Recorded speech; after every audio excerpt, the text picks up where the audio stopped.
Ahmed says, it is believed in the subcontinent that if a person is inflicted by evil eye, moving and spinning peppers on his head and burning them will cure the evil eye. I know it's baseless, but I cannot convince the people. Can you please make a video on it so this practice is minimized or stopped? Ahmed, it is not only limited to warding off evil eye and the rest of such things. It is deeply rooted in people's hearts that they follow what their peers, what their shaman, what their soothsayers tell them, rather than following the Quran and the Sunnah. And Allah tells us in the Quran, وَمَا أَكْثَرُ النَّاسِ وَلَوْ حَرَصْتَ بِمُؤْمِنِينَ. And the vast majority of people will not become believers even if you are keen on making them.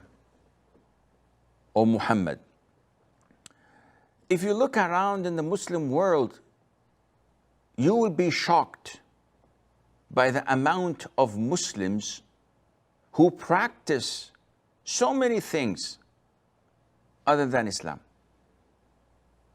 The way they pray, the way they deal with one another, the transactions they are doing.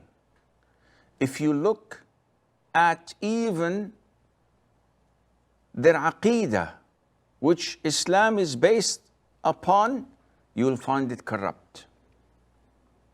And this is shameful. It makes us sorry and it breaks our hearts to see Muslims doing this. And what adds insult to injury is that when you come to them and you present them with the Quran, with the authentic Sunnah of the Prophet ﷺ, the majority of them would shrug their shoulders and say, this is how we found our forefathers worshipping and believing, and this is what we will remain to doing until the Day of Judgment. And this is very sad. But unfortunately, we cannot do anything other than making dua for them and continuing to show them the proof from the Quran and from the Sunnah. When someone says, La ilaha illallah, prove it. You claim that there is no God worthy of being worshipped except Allah the Almighty, yet you are worshipping someone else. Then you are in deep trouble. Evil eye. There are people who do not even believe in it. So envy, evil eye, jinn possession, black magic, all of these supernatural things that we cannot see are mentioned in the Quran and are authentic. Therefore, when we would like to treat them, we do not go to soothsayers.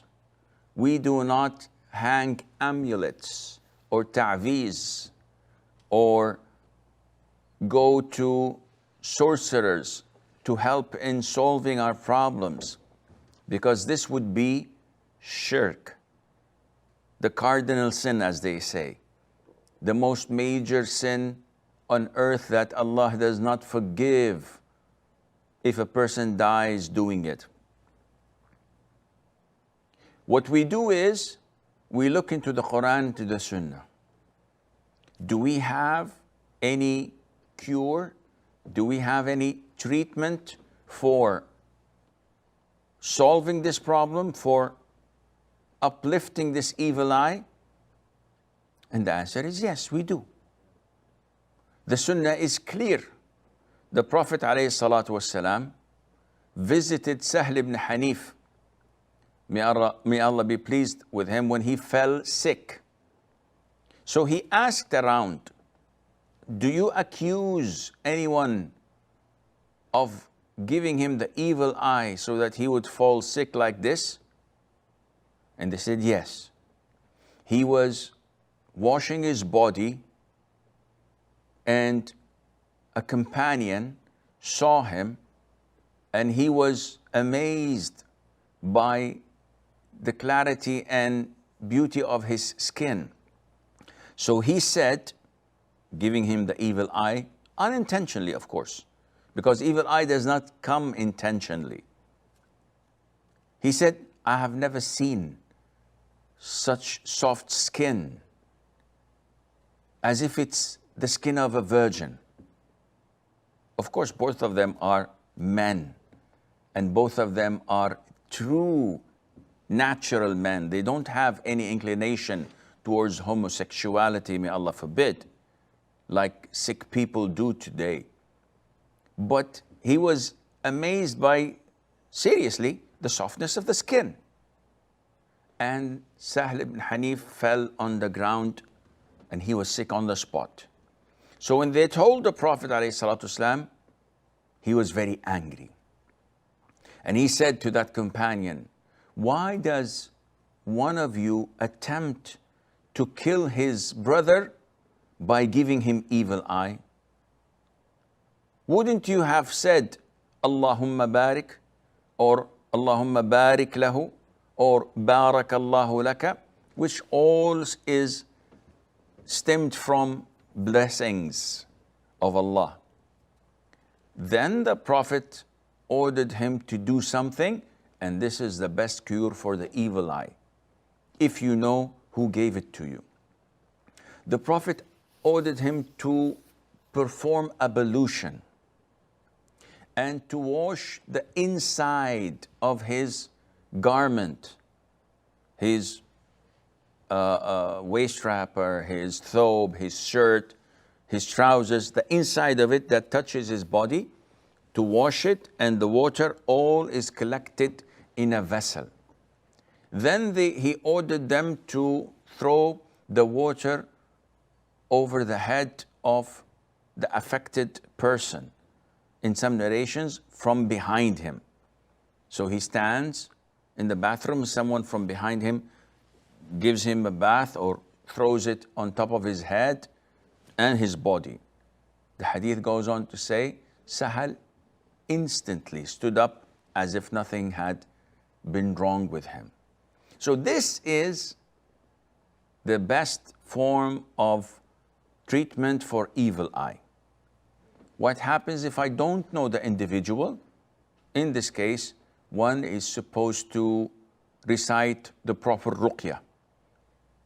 Al-Fatiha, Ayat al-Kursi, the last two ayahs of Surah Al-Baqarah, and the last three quls, Al-Ikhlas, Al-Falaq, and An-Nas. And he can wipe all of his body by cupping his hand and reciting in it and blowing and wiping his body multiple times. He can recite it over a glass or a cup of Zamzam water or normal water multiple times and drink it throughout the day and the night, and inshallah within few days he will be cured with the grace of Allah Azza wa Jal. As for turning peppers or spinning peppers on his head and burning them, this is a ritual that most likely is a sacrifice for the jinn. The people do so many things thinking that it is ways of bringing barakah, unknowing that this might be asking the jinn to be pleased by doing it. When there's a ritual in some Muslim countries, when person builds a house, he would go to the foundation of the house at early stages, slaughters a sheep, and with the blood of the sheep splashes it on the foundations. What is this? Some even do something else, which is slaughtering the sheep on the steps of the house, at the entrance, when the house is finished, and sheds the blood there. What are you doing? He said, I'm slaughtering for barakah. You're sacrificing for the jinn, because you want the jinn not to annoy you, not to inhabit the house.